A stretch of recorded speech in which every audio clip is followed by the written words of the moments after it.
everyone wants to be a bloody guru. And I was like, I'm going to wait. I'm going to sit back, going to gather the data, the understanding. And then I put out 95 minutes of free training on YouTube because I was like, I wanted to blow all that crap, all the crap I was seeing out the water.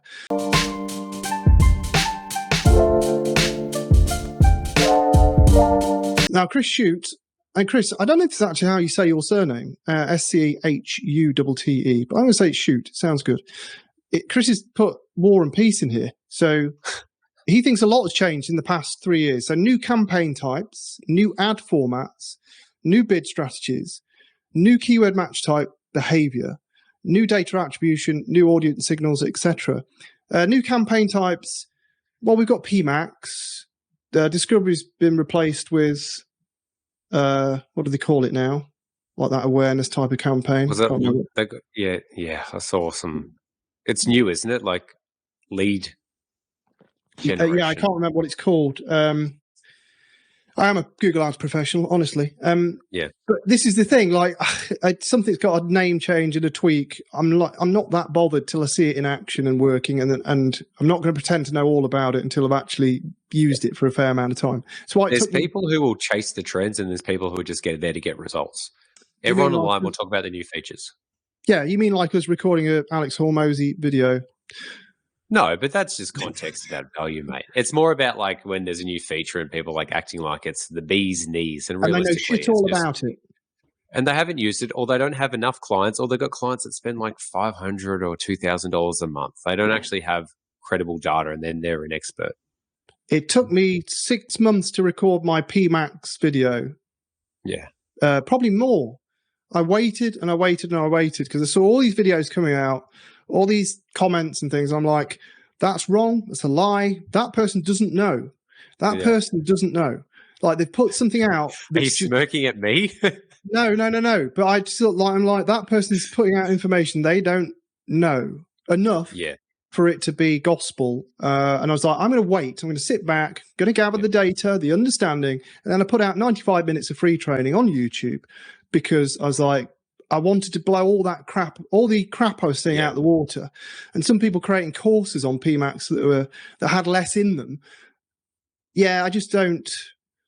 Everyone wants to be a bloody guru. Yeah. Anyway, new ad formats and new campaign types. I think they're kind of minimal. I know we've had the migration to RSA from ETAs. Yeah. And there was a lot of poo-pooing about that, but RSAs do the job now. So, new keyword match types, behavior. Yeah, this is probably... look, we can fix it, though, through scripts and negatives. So exact match are very loose now, but we can fix that by applying negatives.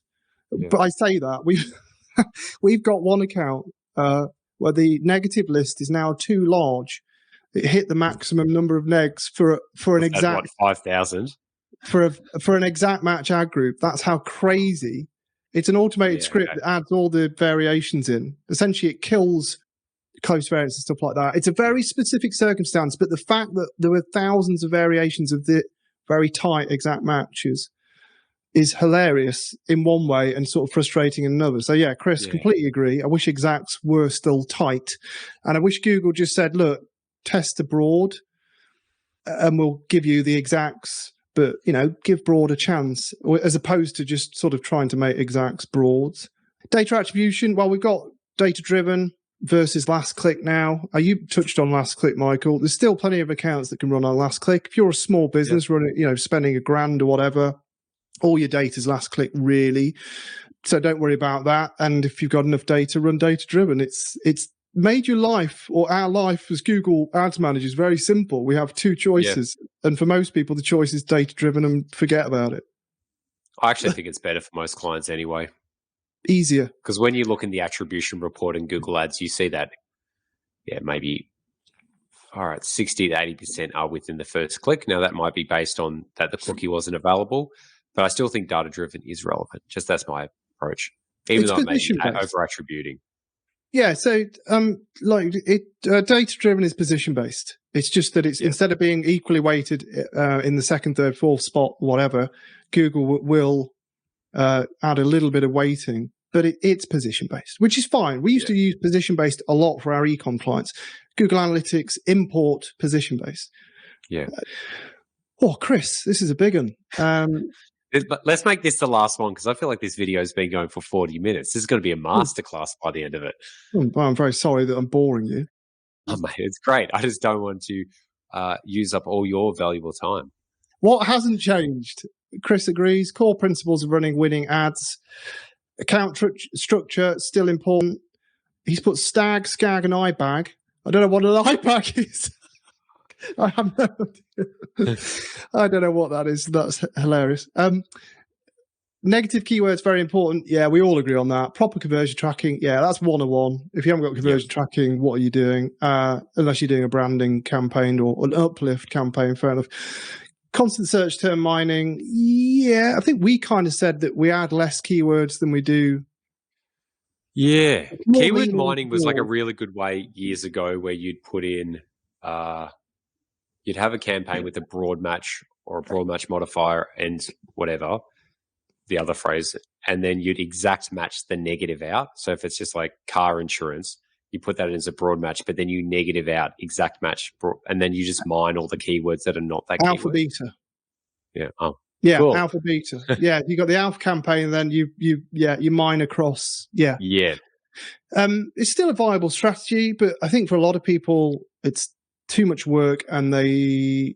It's either too much work, the data's not there, or just like sometimes it's just mental masturbation. Oh. Here's a controversial one. Monitoring and optimizing for quality score.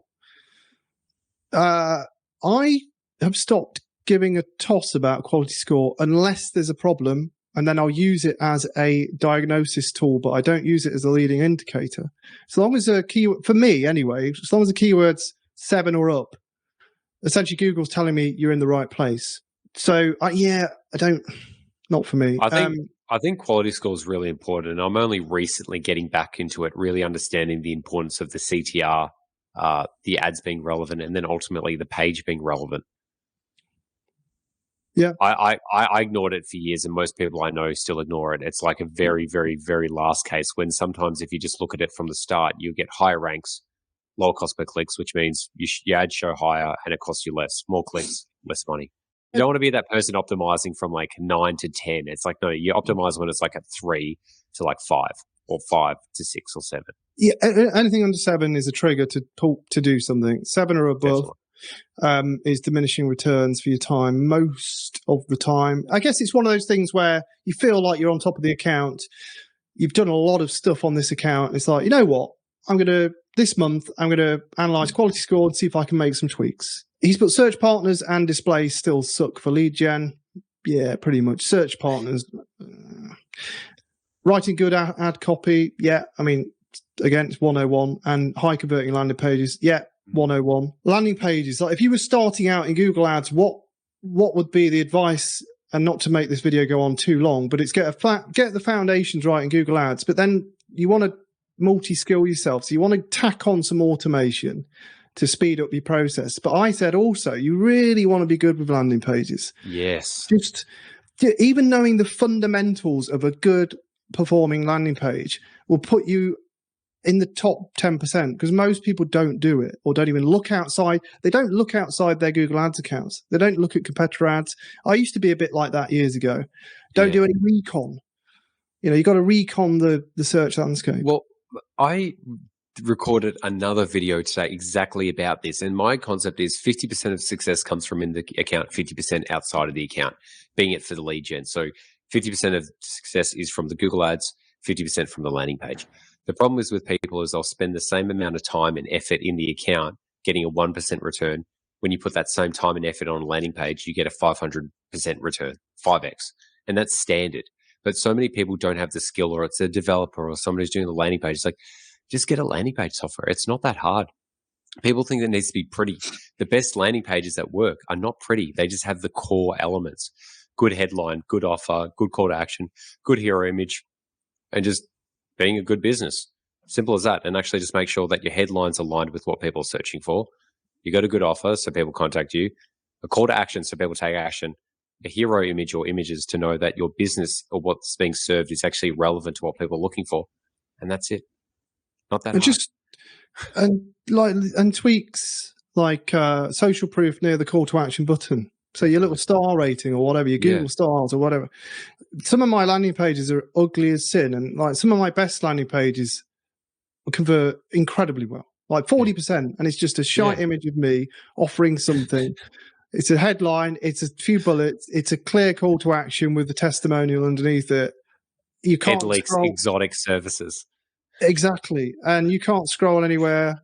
You're completely right. There's a lot of this outside, and funnily enough, I think it was Chris Shute actually who left us that big comment.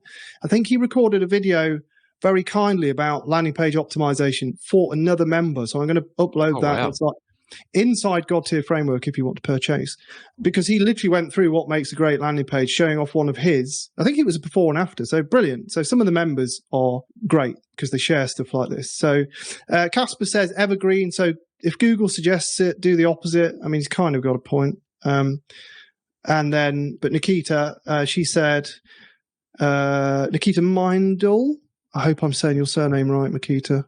She just said Google support has become utterly useless, which it always has. I think that's the tragedy, actually. We used to have Google reps that were dedicated to the agency side, and Google's, even as premier partner, we don't actually have someone dedicated anymore. And I think that's a loss for everyone. But that's just Google skimming and trying to make more money and constantly chasing next quarter, isn't it?